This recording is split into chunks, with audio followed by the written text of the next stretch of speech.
continuación podrán ver la segunda parte del documento Tal como éramos, tal como somos.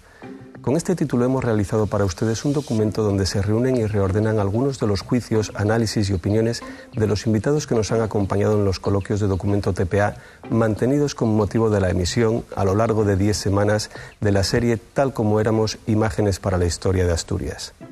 Como dije en el programa anterior, si no han tenido oportunidad de verlo, Tal como somos es una polifonía con imágenes coherente y actual sobre la política, la economía, la industria, la cultura y la sociedad de los últimos 30 años de nuestra comunidad autónoma. Nada más por el momento. Por supuesto, nuevamente, deseamos y esperamos que Tal como somos les resulte interesante y útil.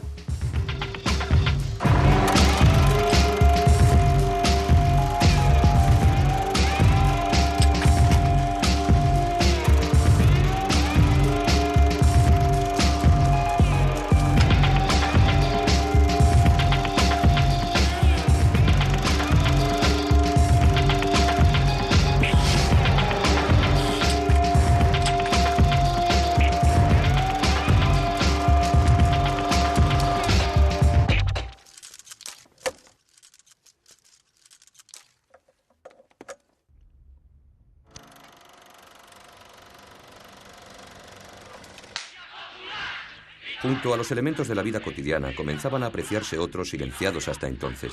El primer domingo de agosto de 1974 se reunieron unos cuantos centenares de personas dispuestas a luchar por una nueva cultura, entendida como una nueva forma de expresarse, de reunirse, de pensar y de vivir. En este prado pasaron todo el día con sus familias y amigos cantando, comiendo y divirtiéndose, y decidieron volver a reunirse en él.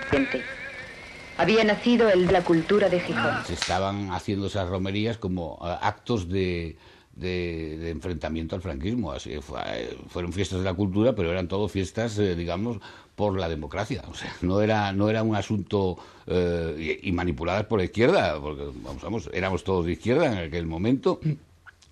Y aquella era una manifestación de libertad que nos podíamos permitir, aunque luego pues llegaba la Guardia Civil, y etcétera, etcétera. Una parte de las coartadas para hacer política era la cultura, ¿eh?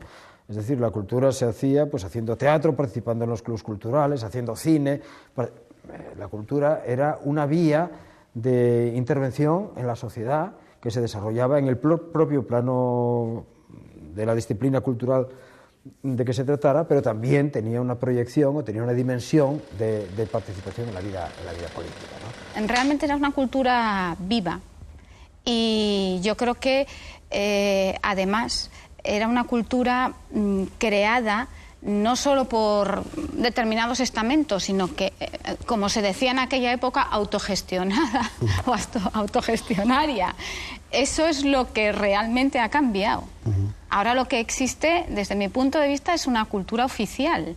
Quizá los que tenemos tan mitificados los 70, que bueno, nos parece que aquello, los primeros 80, lo veamos de otra manera. Quienes participaron en eso dirán, bueno, tenía sus luces y sus sombras, pero visto desde fuera, visto desde lo que se fue capaz de hacer, realmente da una cierta melancolía, ¿no? Ver a muchas personas que participaron, que crearon muchas cosas y que en ese momento tuvieron un papel decisivo, ahora quizás acomodadas. Soy demasiado cáustica. Álvaro está empezando a sonreírse. No, mucha nostalgia se advierte sin haber vivido aquello en tus comentarios, Pilar, yo creo, ¿no? Los 60 y los 70 fueron mucha eclosión en toda Europa y en Estados Unidos, pero además en España había una particularidad, y es que se salía de una época, de una dictadura, y entonces eso pues daba un tinte especial a lo que ocurría por otros países de Europa y Estados Unidos, digo yo, no sé. Sí, yo creo que ahí podemos incurrir en una cierta confusión de términos, ¿no? Es decir, yo creo que se confunde a veces la cultura apoyada con la cultura domesticada, ¿no?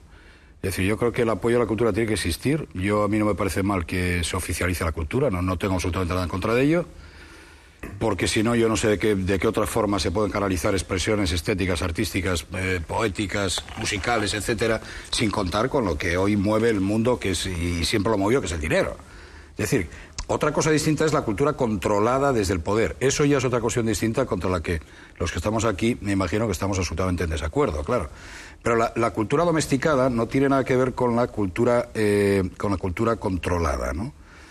Asturias está controlada o domesticada. Domesticada económicamente, quiero decir, dirigida. Una cosa que se dirige pierde pierde gran parte de lo natural, como fue concebido. Es decir, el Día de la Cultura entendida de una manera viva, de los maizales, aquella romería con los cantautores, Benedito, Fusian os Montes, tal. Pero realmente eso perteneció, como decía Ramón, a un periodo, a una época que se justifica por sí misma, pero que realmente no se puede estar viviendo continuamente en un país que quiere hacerse a sí mismo.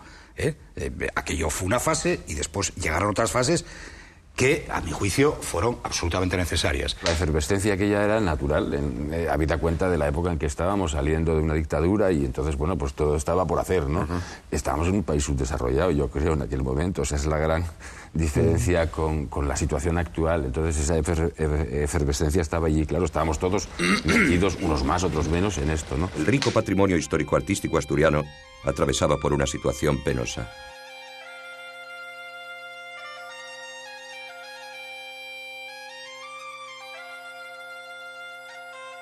Unos se caían a pedazos y otros eran derribados en aras de intereses inmobiliarios. Este fue el caso del Palacete de Concha Eres, ilustre edificio situado en pleno centro de Oviedo, penúltimo testigo del antiguo esplendor del barrio de Uría. Hacía falta protección, pero para proteger era necesario conocer la verdadera dimensión de nuestro patrimonio. Por increíble que parezca, la administración empezaba por entonces a catalogar. La época también contemplaba la dejadez de lo más ilustre de nuestro patrimonio, como el prerrománico, ejemplos tan notorios como el Conventín de Valdedios o Santa Cristina de Lena.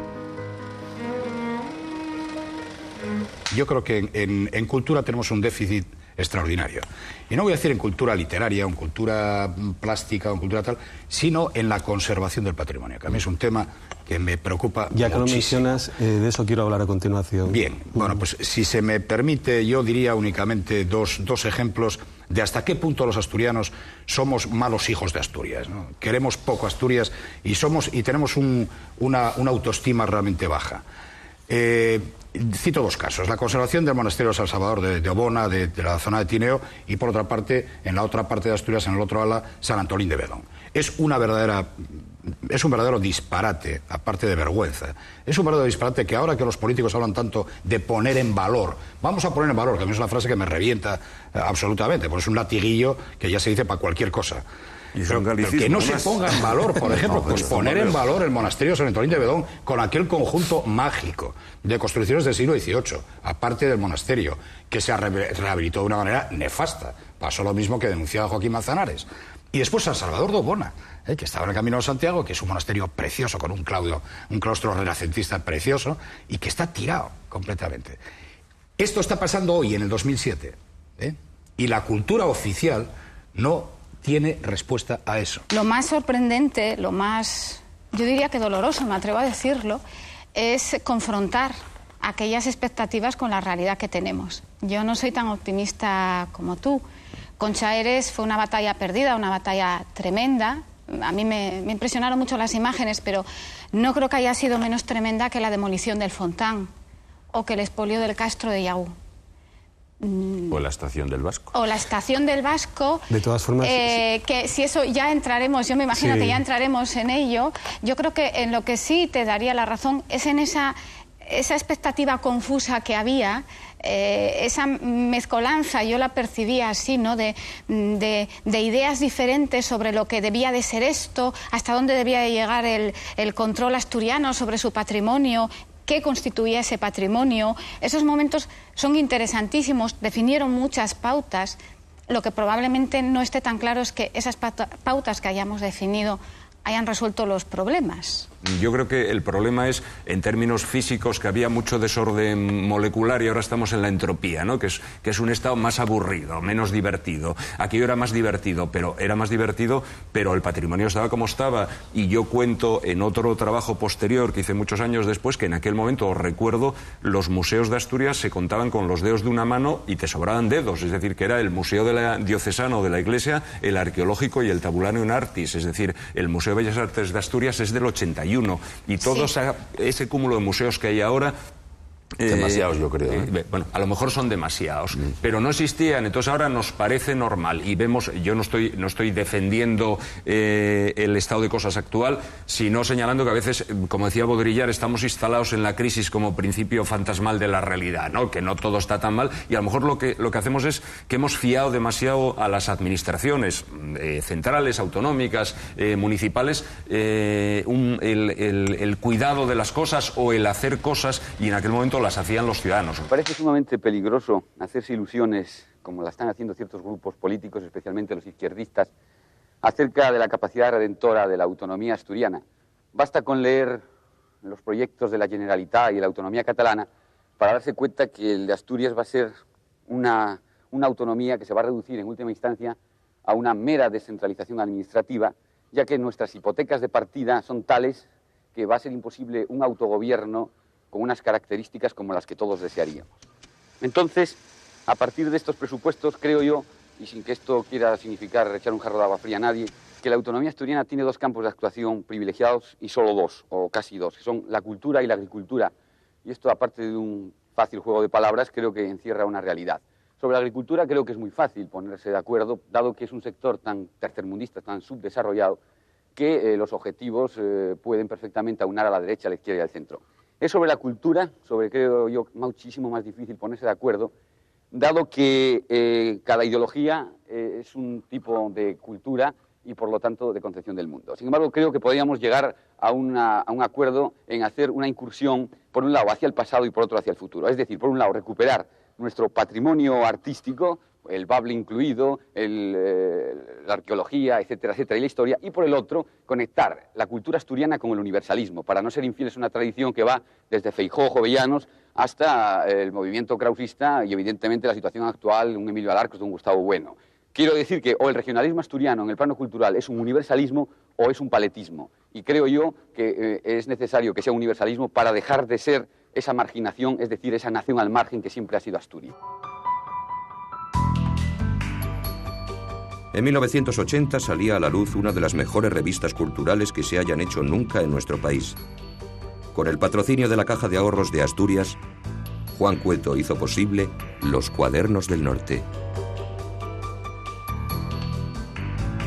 Esta es una revista eminentemente cultural en el que intentamos hacer dos tipos de cultura, la cultura regional y la cultura universal, que no son conflictivos, y precisamente vamos a intentar con esta revista conjugarlo, en fin, la cultura grande de los grandes nombres con la cultura hecha en Asturias, para Asturias y desde Asturias. Cuando hay esa readecuación, adaptación, integración de las corrientes universales en el pensamiento o en la cultura asturiana, cuando se combina, como se diría hoy, lo global y lo local, es cuando, en mi opinión, la cultura asturiana ha tenido los episodios de mayor fulgor, de mayor relieve.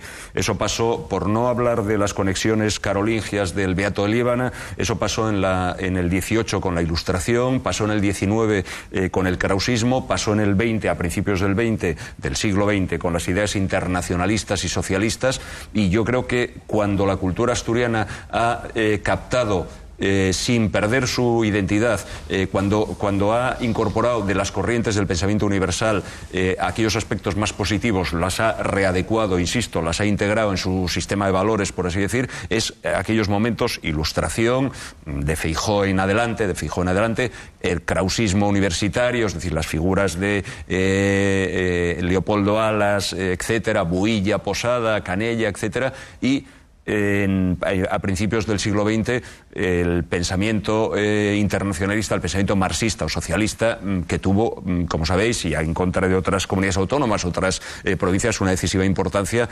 no solo sociopolítica, sino incluso histórica en Asturias. Es decir, hay acontecimientos asturianos valorados de una forma u otra que no se explican sin esa presencia de esas corrientes de pensamiento. Estoy básicamente de acuerdo con lo que dice Kiko. Yo creo que efectivamente el recorrido que ha hecho es un recorrido justo y ha puesto de relieve esos picos, ¿no?, que existen siempre cíclicamente dentro de la cultura asturiana, picos a los que después va a seguir una serie de cortocircuitos, ¿no?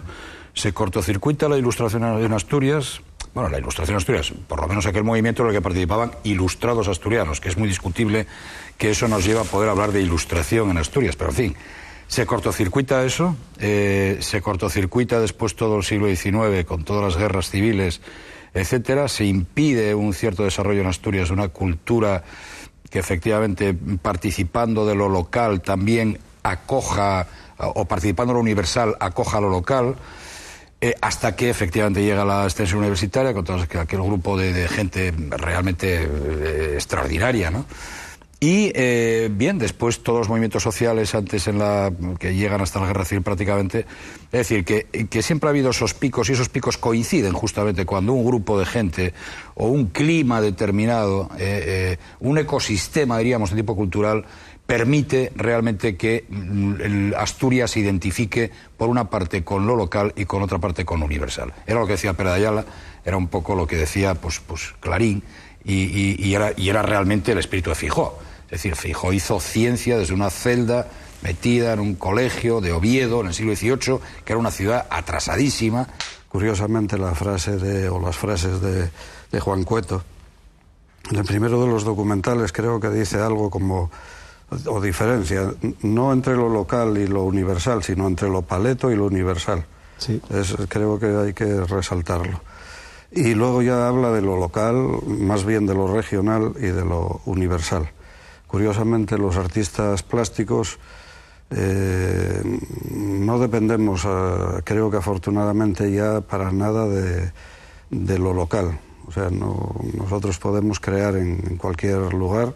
Garci tiene que venir a rodar a Gijón para reflejar Gijón, pero nosotros no necesitamos estar en un paisaje porque ahora es otra situación, la que estamos afrontando.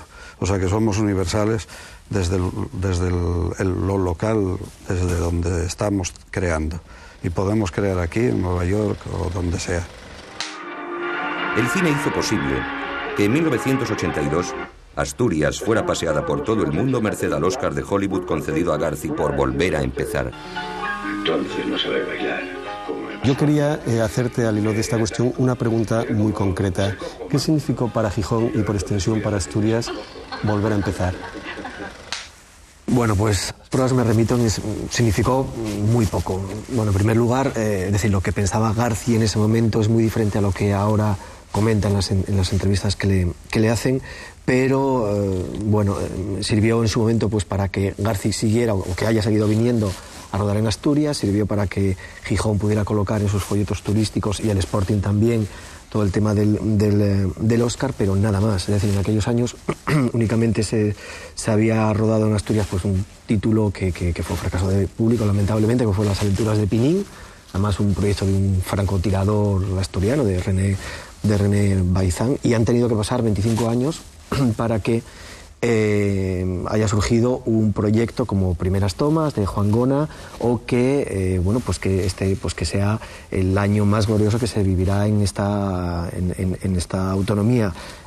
Películas como se van a estrenar, como Pudor, como el Orfanato, y bueno, yo creo que es muy importante. ¿Qué pasa? Pues que en aquel momento no se tuvo en cuenta que el cine podía ser muy interesante desde el punto de vista de identidad de la propia autonomía, y por ejemplo tenemos el caso contrario sería el de Euskadi. En Euskadi, justo en esos años, aprovecharon bueno, pues que podían contar con directores tan interesantes como pues Olea, Manuel Uribe o el propio Moncho Armendáriz, y concedían subvenciones pues hasta de un 25% del presupuesto global de la película a fondo perdido.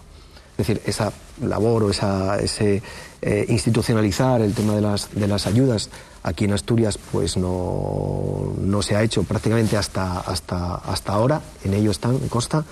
Y bueno, yo creo que se perdieron ahí unas oportunidades bastante interesantes. Es decir, Garci siguió viniendo a rodar, Gonzalo Suárez también, pero son directores como de casa, ¿no? ¿A que no sabes? ¿Saber qué? ¿Qué? La película, tu película. Los franceses han visto tu película en París y dicen que es la mejor película americana en 50 años. ¿Bromeas? No, te están aclamando como un gran artista, un gran genio. Y ya sabes que Francia marca la pauta de toda Europa.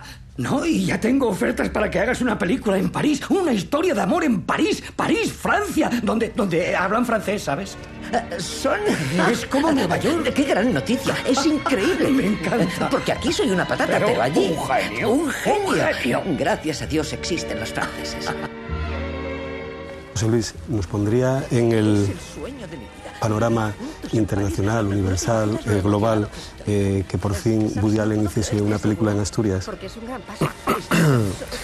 No lo sé, yo a corto plazo lo primero que se me ocurre es que se aproveche el éxito que ya está teniendo, incluso antes de que se estrene una película como El Orfanato, que pues estos días en el Festival de Berlín pues era primera página, estamos hablando de primera página del Hollywood Reporter, el Variety Screen International, una película producida por Guillermo del Toro, que se rodó aquí con guionista asturiano. A mí me da la impresión de que a veces estamos dejando escapar oportunidades, demasiado obsesionados con los grandes nombres y no darnos cuenta de que aquí también se pueden hacer cosas interesantes sin dejarnos deslumbrar, como antes comentabas, por el tema del europeo, ¿no? La película que acaba de hacer ahora Tomás Fernández, La Torre de Suso, tiene el apoyo nada menos que Mediapro, que es, enlazamos de nuevo con Woody Allen, que es la productora que va a apoyar a Woody Allen en la película que va a rodar en Barcelona, productora también de Salvador.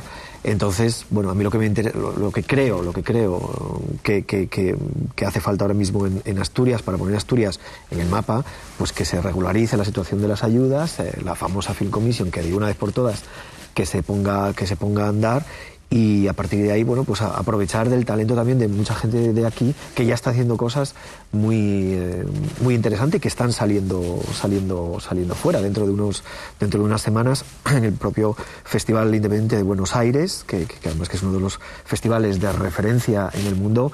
Va a haber pues una sección dedicada a las obras de vanguardia producidas en cortometrajes asturianos de los últimos 3 o 4 años. Dentro del mundo cultural, fueron los artistas plásticos los primeros y casi los únicos que comprendieron los cambios que con la transición podía alcanzar el país. En el terreno creativo se hacían notar, pero al organizarse como colectivo ejercieron una gran presión. Por ejemplo, ellos fueron el principal resorte que forzó a la administración para que fuese posible el Museo de Bellas Artes de Asturias. La Asociación Asturiana de Pintores y Escultores lleva muchos años, desde el comienzo, desde su fundación, que lo que quiere es hacer un museo vivo, un museo didáctico y un museo que nos diga algo a todos los que lo vayamos a ver. Parece que no se están haciendo así las cosas y lo que pretendemos es concienciar a la gente de que en esta semana va a salir una nueva idea de museo y intentaremos reavivar la Bienal para que al menos se celebre. Fue aquella una época de esplendor en el terreno de las artes plásticas. A nombres ya consagrados, como Rubio Camín o Alejandro Mieres, se fueron añadiendo una estimable cantidad de autores. Jaime Herrero, Sanjurjo, Paredes, Ramón Rodríguez, Linares, Lombardía, Sierra, Alba, Elías, Santa Marina. Tenemos formidables pintores. Hoy tenemos, se ha visto en la Bienal. En la Bienal había gente de fuera, había buenos pintores, pero si había 10 pintores buenos, 8 eran asturianos. Es explicable porque los de fuera no iban a venir, no nos ha venido Tapies, ¿no? Pero de todas maneras, que haya 8 de 10, es una cifra dicha así al azar, ¿no? Es mucho. Creo que es un poco exagerado porque 8 sobre 10 que él dice, el 80% de los pintores asturianos serían buenísimos y no es ese el caso. Y creo que te podría dar 5, porque eran 5 de sus grandes artistas asturianos, que lo son todos, y que él siempre trató de llevar adelante. Y son figuras como Bernardo Sanjurjo, Alejandro Mieres, José María Navascués, desgraciadamente ya fallecido, José Ramón Muñiz y Fernando Alba. Te doy 5. Los otros 3, pues vamos a dejarlos. ¿No te incluyes? Bueno, pues nada, si queréis también. Pero vamos, creo que debo ser modesto y no incluirme.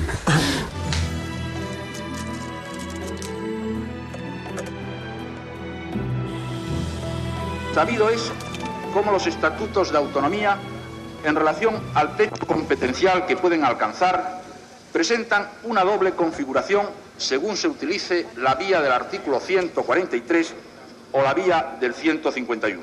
Yo creo que en este punto habría que decir dos cosas. La primera, que el concepto jurídico de exclusividad debe entenderse en todo caso dentro de una trama compleja de competencias y de reparto de competencias entre la comunidad autónoma y el Estado que aparece en la Constitución. Un estatuto que sigue la vía del 143 de la Constitución y otra que se trata de una autonomía uniprovincial, de una región uniprovincial. 288 votos, 279 favorables, 2 negativos, 7 abstenciones. Queda definitivamente aprobado el Estatuto de Autonomía para Asturias. Yo recuerdo pues intervenciones muy brillantes, por ejemplo, de Fernando Morán, de Luis Gómez Llorente, de Juan Luis de la Ballina. Bueno, era un conjunto de espléndidos parlamentarios los que contribuyeron, digamos, en las etapas anteriores de elaboración, los que contribuyeron a la elaboración del estatuto, ¿no? A la discusión del estatuto, ¿no? Grandes, enormes parlamentarios, ¿no? Algunos de los que he dicho pues son algunos de los mejores oradores que han pasado por las Cortes. Cuando ya se formaliza el estatuto, ello no es más que la culminación de un largo proceso que hace posible que lleguemos a esa autonomía. Es de indicar que esa tensión entre esos dos preceptos de la Constitución, que en aquel entonces se manejaban mucho, 151, autonomía plena, 143, autonomía reducida o lenta, por la vía lenta,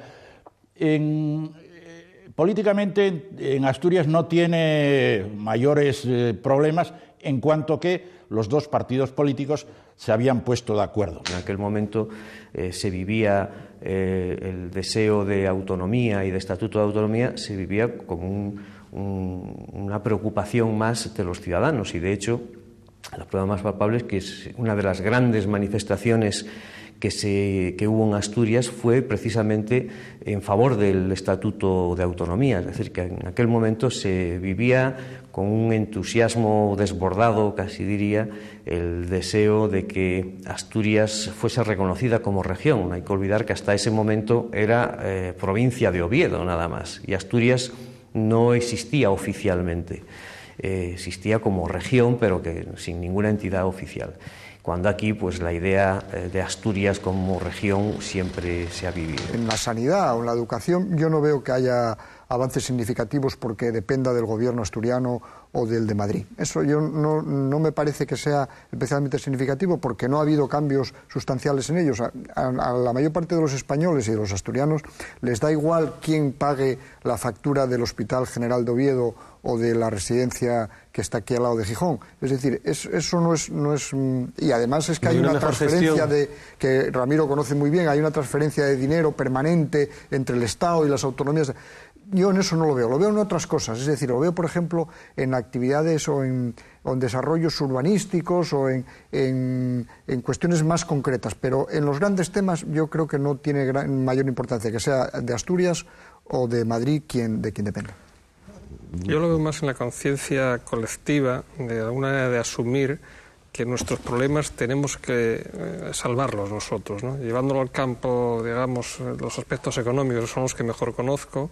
Pues quizás en aquella época siempre se esperaba pues que bien la empresa pública, bien el gobierno de turno en Madrid, lo que sea, solucionase pues en fin, cualquier problema que pudiese haber aquí, ¿no?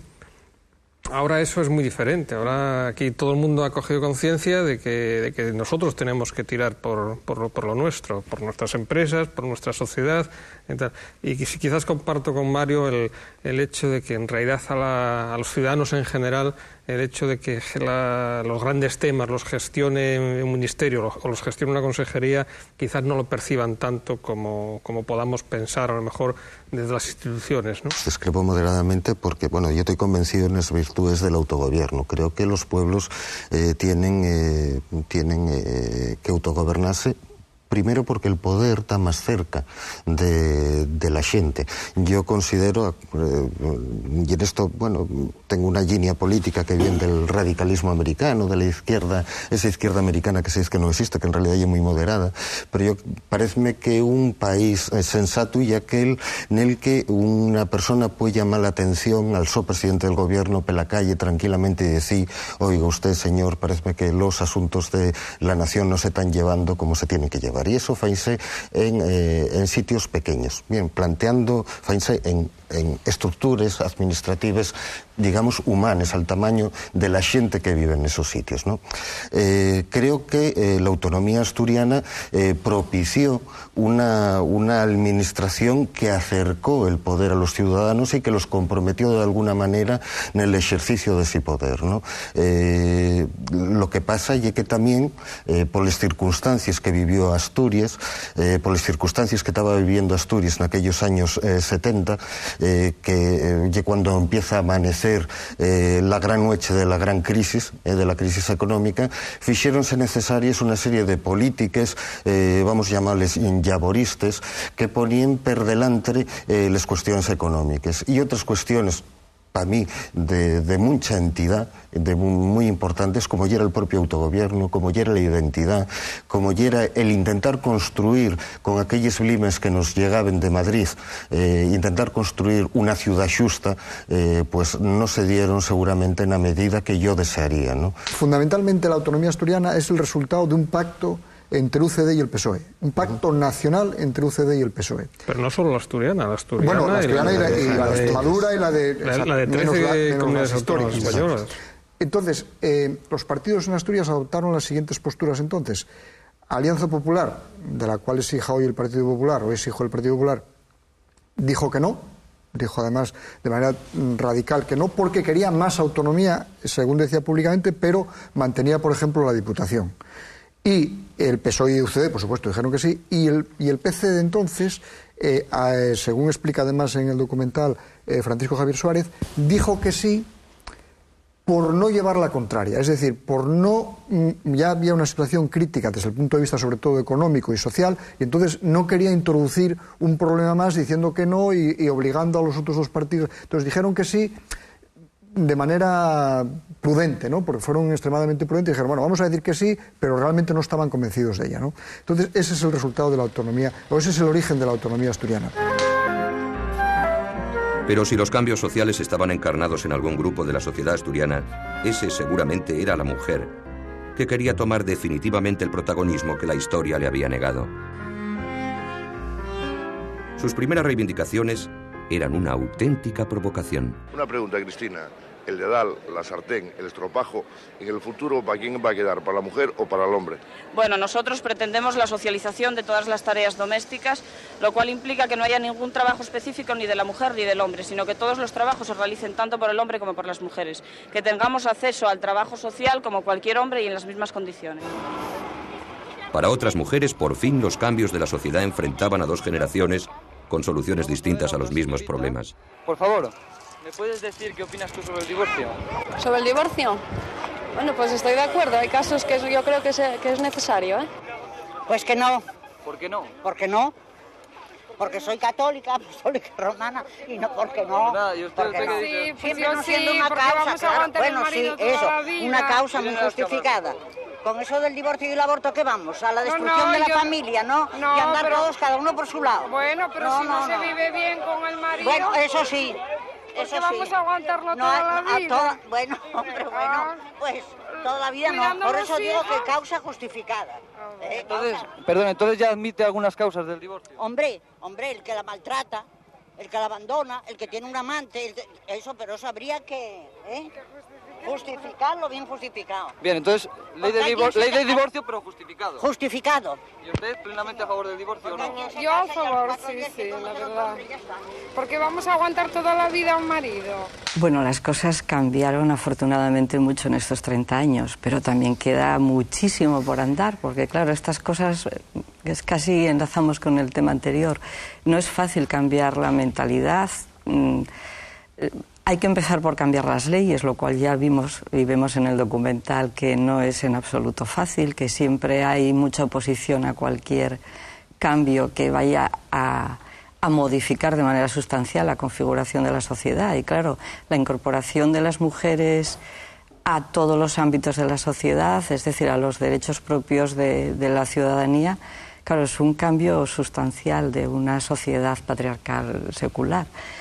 Entonces, ¿la socialización del estropajo en estos 30 años? No, definitivamente no. Quizás en hombres jóvenes que viven solos y ya se arreglan sin tener que recurrir a sus madres, pero si hay una pareja hombre-mujer, el estropajo fundamentalmente todavía le corresponde a ella.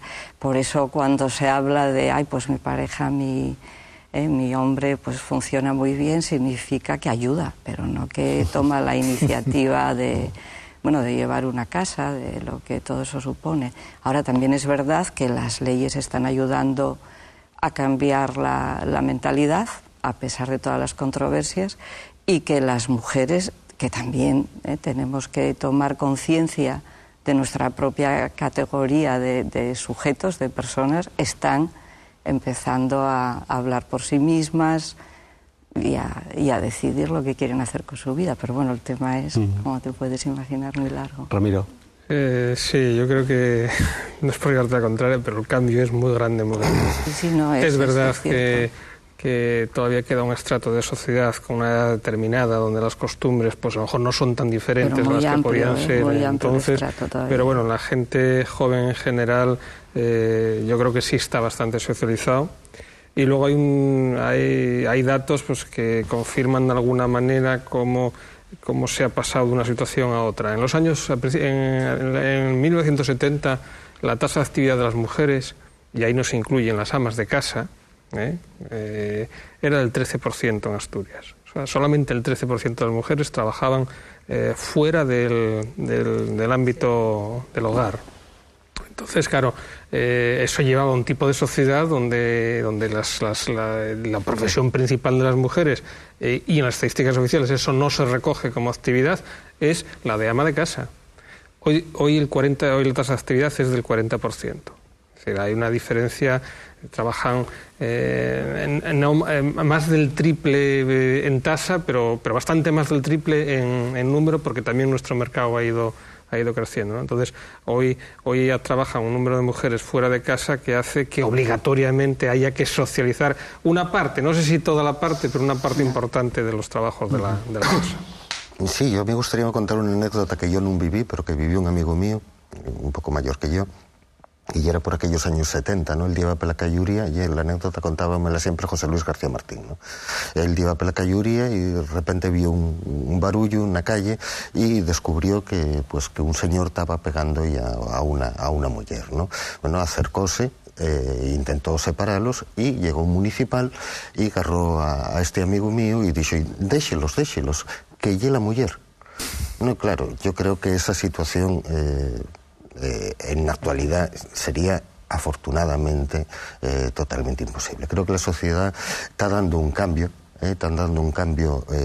radical, que cuesta mucho darlo, porque efectivamente existen unas inercias que vienen del neolítico y que cuesta mucho cambiarles, pero dame la impresión que en estos 30 años diéronse pasos legislativos importantes, la ley del divorcio, toda la revolución que supuso la interrupción del embarazo, toda la revolución que supuso la píldora, favorecer la libertad de elección y una serie de cosas que están generando unos cambios que nos lleven definitivamente a una sociedad justa, ¿no? Si a mí me preguntan qué es de todo lo que yo vi de los cambios, ¿cuál es el más importante de todos? Diría sin ninguna duda que la incorporación de la mujer a la vida. A la vida. A la vida. Es decir, a todo. A la política, al trabajo, a mil actividades. Es sin ninguna duda el cambio más sustancial y más afortunado además.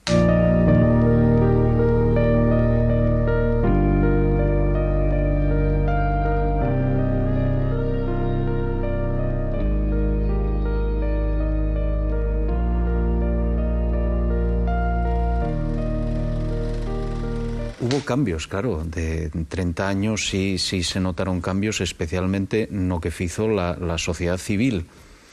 Nos años 70, cuando surgió el movimiento de recuperación lingüística, y eran otras condiciones, los planteamientos eran un poco diferentes, quizás en delles cosas, pero bueno, lo que se comprobó en 30 años es que había un pozo consistente en la reivindicación lingüística y sigue habiéndolo. Fízose mucho, tomó más consistencia, especialmente en lo que consideramos el asturianismo cultural, ¿no? Porque el asturianismo, los que escogieron el camino de la política, verdaderamente ahí puede calificarse de fracaso, ¿no? Refiérome a los partidos de tipo nacionalista, regionalista o asturianista simplemente, ¿no? Pero bueno, en el ámbito cultural, en el ámbito de la conquista de ellos espacios de uso público del asturiano, que ya eran inimaginables en los años 70, ahora sí se va consolidando, y lo que llama la atención también, evidentemente, no es solo lo que se logró, sino las cosas que todavía están por lograr. Y no me refiero ya únicamente al masuñao asunto de la oficialidad, sí o no, sino otra serie de cuestiones que sin ser oficialidad, pues están en el debate público también, y que a lo mejor a estas alturas pues deberían estar ya más solucionadas. Creo que tenemos una lengua, y creo que existe un consenso, no solo en España, sino en Europa, de que las lingües, las pequeñas lingües y las grandes, tienen que convivir. Y tienen que convivir en algunos aspectos. España tiene suscrito con Europa, tiene suscrito un tratado de cómo tratar a las lingües que en Asturias se incumple. Y se incumple porque no se está dando al asturiano, como lingua, no se está dando un espacio vital que es el de la administración. En este momento, una lengua en el siglo XXI no puede vivir al margen de la administración. No puede vivir. Simplemente condénasela a una lenta desaparición. En estos 30 años consiguióse avanzar de algo, pues sí. De alguna manera podemos establecer una paradoja. Estamos en el mejor momento de la lengua asturiana y también estamos en el peor momento. Estamos en el mejor momento porque nunca hubo tantos libros, nunca hubo tanta gente que escribiera, nunca hubo tanta gente que tuviera conciencia de falar esa lengua, nunca hubo tanta gente que quisiera proyectar en el futuro una sociedad distinta, vertebrada alrededor de esa lengua. Estamos en el peor momento porque en estos años de autonomía, en estos 25, perdiéronse más de la mitad de los falantes que tenía el asturiano. Y eso, pues, da que pensar en las políticas lingüísticas que se fueron estableciendo, que yo no considero que sean del todo inocentes, desde xa sí, pero del todo inocentes non, que lleven, que tan enfocadas a que la xente dexe de falar en asturiano, dexe de utilizar públicamente la lingua asturiana y siga relegándose a espacios de la intimidad. De 1975 a 1979 son rescatados viejos textos en asturiano y se inicia una nueva producción, bien de obras literarias, ensayos o de libros de enseñanza del asturiano. Se fue creando un sustrato literario y una producción estable que agrupaba ya a nuevos creadores. La poesía en bable tiene un futuro dentro de la lengua asturiana. Sí, mientras se mantenga la lengua asturiana. Y eso yo creo que depende sobre todo de que se hable cotidianamente en los pueblos. No sé hasta qué punto el intento actual de hacer un bable remocicado, un bable nuevo, puede cuajar si no tiene una obra literaria y si no se habla cotidianamente. Lo cierto es que a partir de la creación de la Academia, La estabilización de una producción en asturiano no tuvo vuelta atrás. Solamente la literatura non pode salvar ningún idioma, eso é evidente, pero ayuda bastante. É dicir, non sobra para nada tener unha buena literatura porque dá un prestigio e un autorreconocimiento a los propios falantes y a la propia sociedad que ayuda mucho a que esa lengua se tenga en cuenta para proyectarla hacia el futuro. Y en este momento el labor de los escritores en lengua asturiana en los últimos 30 años é considerable. É dicir, non se pode falar agora de la actualidad de escribir culturalmente a la Asturias moderna si non se tiene en cuenta la literatura en lengua asturiana. E a tantas outras cosas, evidentemente. Y a la música en lengua asturiana tamén, que fizo un traballo impresionante. Tenemos unha calidad en música producida en lengua asturiana impresionante. É dicir, non salva solo la lingua, la salvación de la lingua son outras cosas, son medidas políticas fundamentalmente y convencimiento, convicción social tamén. Por mucho que los políticos quixeren salvar la lingua, si la sociedad non está convencida de ello, non se va a salvar. Necesítase aí unha retroalimentación de las dos cosas, ¿no? Entonces, bueno, y claro que la lengua asturiana sálvase con medidas.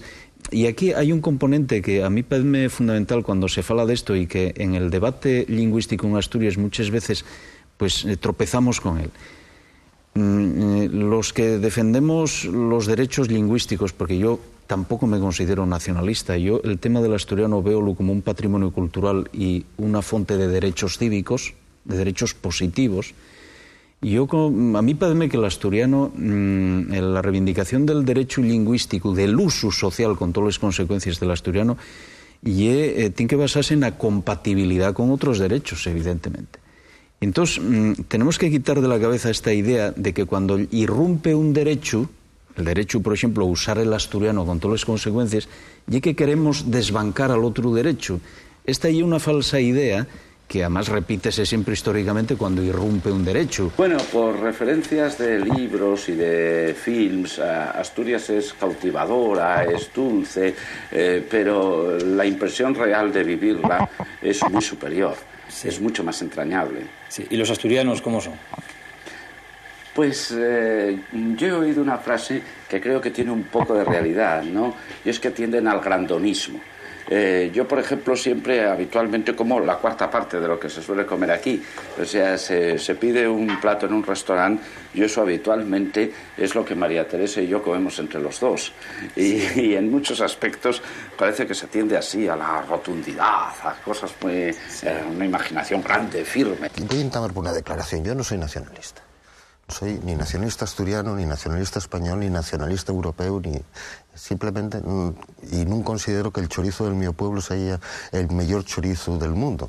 Ahora, tengo que decir que el chorizo del mío pueblo es un chorizo muy rico. Eso es verdad y es comprobable, por lo menos a mí, digo honestamente, a mí gústame. Yo creo que es ser asturiano y una forma, vivimos una sociedad plural, afortunadamente. Asturias, que es una sociedad pequeña, también hay una sociedad plural y hay muchas formas de sentirse asturianos y muchas formas de llegar a un consenso sobre lo que es la asturianía. Y después podemos hablar de metafísica, ¿no? Cada uno, y según la inteligencia... Creo que habría que hablar de metafísica. Para la inteligencia y la ocurrencia que tengamos, pues hablaremos de la identidad, ¿no? No sé en qué identidad asturiana se puede construir sin que la lengua tradicional no juegue un papel, el que sea. Repitiendo que non é necesario presumir de asturiano. Las identidades son las que uno quiera. Hay una identidad asturiana y a mí parece claro porque funciona socialmente, no por ningún artificio.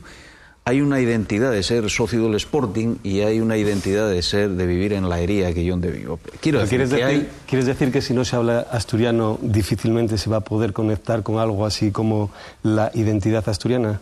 Conectaríase con otra identidad, ¿verdad? O con otra distinta, que sería tan válida. Pero no con la asturiana, como, vale, claro. Pero sería otra, ¿no? Que llamaríamos igual, tal vez asturiana, igualmente, ¿no?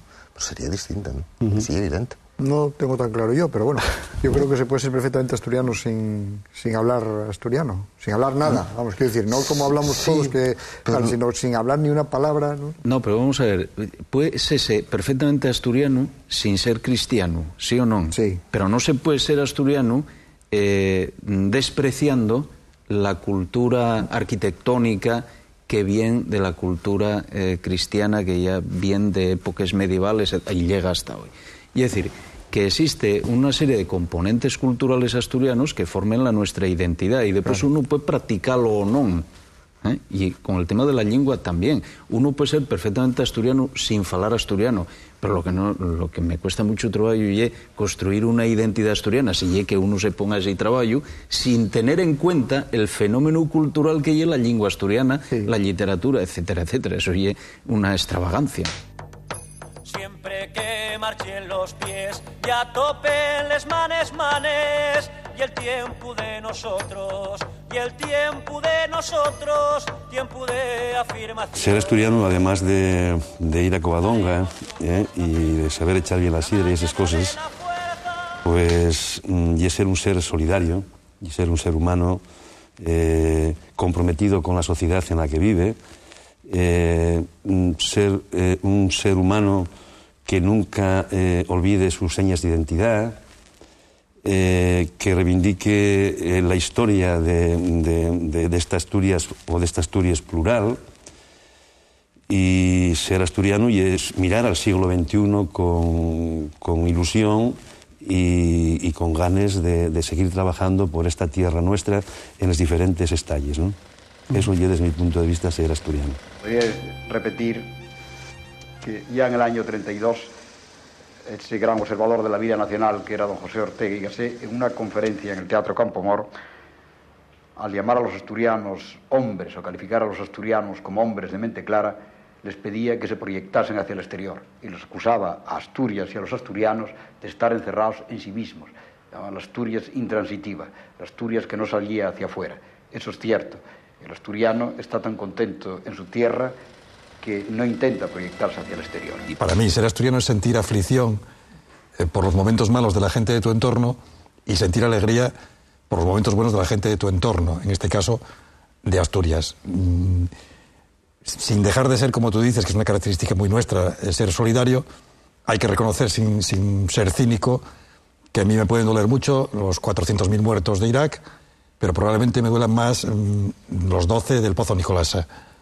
O me alegro por una situación boyante más aquí que la que puede ocurrirles ahora en Polonia.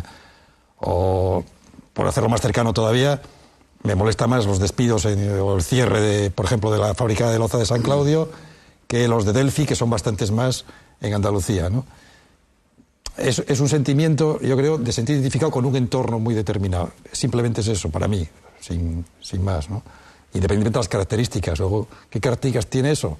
Pues probablemente las que tú dices, ¿no? Sobre todo, yo estoy muy de acuerdo en que somos un pueblo muy solidario. Realmente de los asturianos somos hombres introvertidos, taciturnos, pero yo concretaría mi concepto de los asturianos en una frase de Ortega y Gasset cuando habló de los asturianos, los de la mente clara. Y creo que esa es la principal característica de la gente de este lugar. Lo que hoy en día parece que ser asturiano tampoco tiene mucho que ver con lo que estamos hablando, ¿no? Hoy la letra la tendrías que cambiar y sería ser asturiano non lle dir en un Fórmula 1 o algo por el estilo, ¿no? Bueno, recordar la canción de Melendi, que tiene también un himno Asturias. Por eso, pues sería, hoy asturiano no es pues ir en un Fórmula 1 ni cantar rumba, ¿no? Ya, hombre, sería la actualización de la definición negativa, ¿no? Lo fundamental en la vida de cualquier ser humano y de cualquier sociedad, pues es ser una sociedad plural, abierta y bueno, sin corchés, ¿no? O sea, que miramos el mundo desde una perspectiva muy global, y bueno, pues actuemos, como decía el filósofo catalán, en lo local, ¿no? Sí. Y a partir de ahí, pues cada uno que sea donde quiera y que piense como quiera.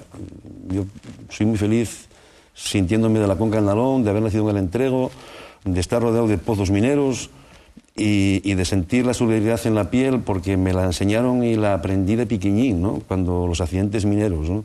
Y siéntolo por los de San Claudio, y siéntolo por cualquier accidente que pueda existir. Pero eso, perdona, Chus Pedro, eso significa que la identidad asturiana no se remonta más allá del 19, cuando aparece la mina, la minería, etcétera, o 18. Pelayo echando los moros, hombre, no jodas. Eso es muy de Claudio Sánchez de Albornoz.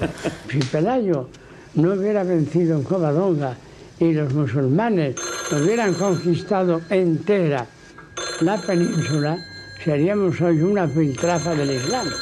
¿Me llamas al teléfono, don Claudio? Hola. Muy una canción que sabemos todos, para terminar, porque creo que está esperando en los autobuses y todo esto para llevar por ahí a otros pueblos. Vamos a cantar todos juntos el Asturias Patria Querida.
Por evitar definiciones que se pueden intercambiar con un señor de Badajoz, para el que su entorno es Badajoz, ¿no?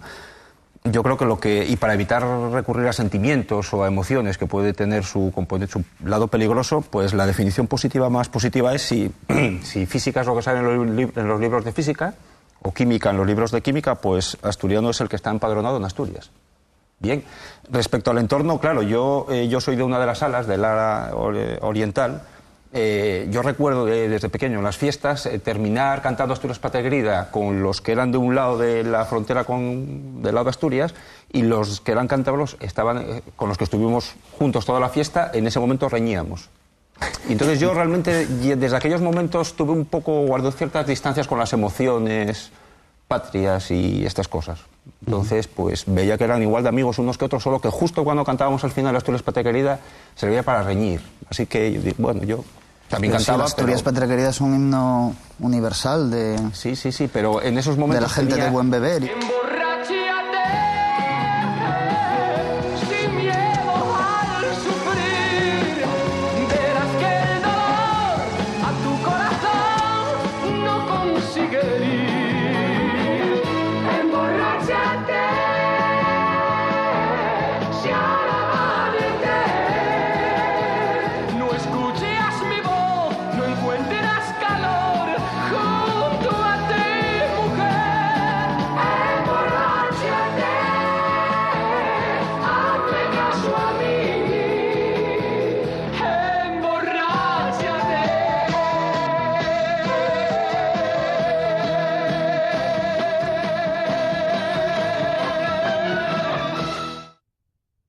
Un rasgo de la identidad asturiana ya cuestionas la propia identidad.